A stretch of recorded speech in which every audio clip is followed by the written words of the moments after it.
Usury. Any interest rate is called usury. Usury is illegal. So in Christian nations, lending money for an interest rate was illegal. So because it was illegal for the Christians, who did the lending? The Jews.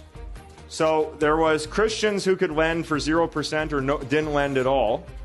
And then these people called the Jews would come over and start lending money. They would start charging money. And in a couple generations, guess what would happen to the economy? The Jews owned everything.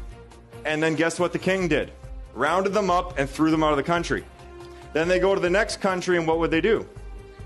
Same thing. And what would that king do? Round them up, kick them out of the country. This went on for thousands of years. This is why the Jews in history have had no country. Because the king would have, they would say no usury, no money lending, and they would start the money lending, they would start the central bank to compete with the king would kick them out. They go to the next country, do it again. So this has happened over and over and over again because this quote right here from Napoleon, he would show the compound interest tables, and he said in a very short amount of time, compound interest would eat up every piece of property in France. In fact, I'm going to show you how powerful compound interest is. Very scary thing. And there's a reason why it was illegal. Illegal in the Christian nations and the Christian philosophy, because it would literally enslave people.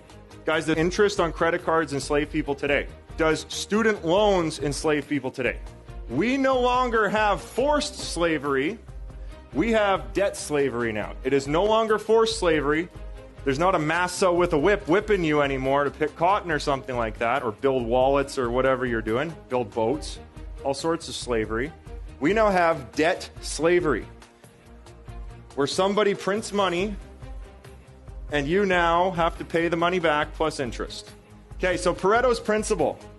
In Italy, an economist named Pareto noticed that 80% of the land was owned by 20% of the families. The start of modern banking was in Italy. You had the Jewish population there, and they would exchange gold for notes. And in Italy, you had the Pareto principle, where 80% of the land was owned by 20% of the people. Who's heard of the 80-20 rule before? That's from Italy.